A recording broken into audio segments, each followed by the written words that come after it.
সংবাদ চলমান ইউটিউব পক্ষ থেকে আমি চাঁপাইনবাবগঞ্জ গোয়ালবাড়িয়া একটা অলৌকিক মাজারে পরিদর্শন করতে এসেছি। আপনাদেরকে দেখাতে চাবো এখানে অলি বাবা চিরজীবীভাবে যন্ত্রভাবে শুয়ে আছে এবং এখানে আমরা লক্ষ্য করেছি এবং জানি যে বিভিন্ন ধর্মপ্রাণ মানুষগুলার এখানে সে মানত করে, পাশাপাশি আল্লাহর জিকির আজগার করে, আল্লাহর দিদারে থাকে। আরও একটু লক্ষ্য করলাম, সামনে দেখাতে আমি চেষ্টা করছি অলৌকিক গাছ। এই যে গাছ দেখেন, আপনারা সুন্দরবনে যা দেখবেন আর এই গোয়ালবাড়ি এসে দেখবেন, এই গাছটা আল্লাহর প্রদত্ত কি গাছ। যুগ যুগ ধরে এলাকার লোক অনেকে জানে না যে এই গাছটা কী ধরনের গাছ, কোন জাতের গাছ।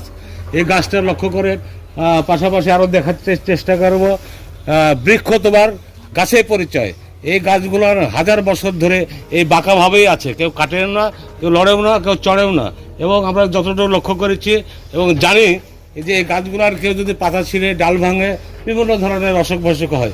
এখানে অনেক হাজার চৈত মাসের দিকে বা ফাল্গুনের মাসের দিকে বাংলাদেশের বা বহির্বিশ্বের থেকে অনেক লোক এখানে মানত করতে আসে এবং অসুখ বিসুখগুলো নিরাময় করতে আসে।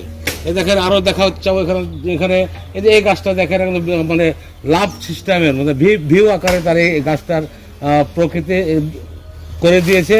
এবং এই জায়গাটা দেখেন কত সুন্দর জায়গা। এখানেতে আমরা যে ভালোবাসার যে একটা প্রতীক, এখানে দিক নির্দেশনে যে আপনার এই ভালোবাসার প্রতীকটা এই জায়গাতে এই গাছটাতে আল্লাহ করে দিয়েছে। আল্লাহ কী না পারে দেখেন, এটা হলো একটা সরার গাছ।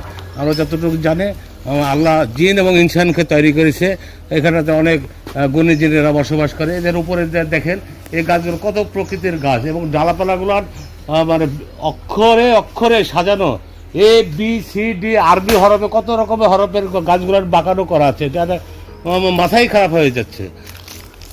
আরও আমরা দেখাতে যাচ্ছি যে পাশে দেখেন গভীর জঙ্গল, এই জঙ্গলে একটা দ্বীপের জায়গাতে এখানে একটা মাজার শরীফ। এখানে মাজার শরীফের দায়িত্বে আছেন, যতটুকু জানি মাজারের দায়িত্বে আছে এখানে তফাজ্জল মিয়া খাদেম, এই মাজারটাকে পরিচালনা করে দীর্ঘদিন থেকে।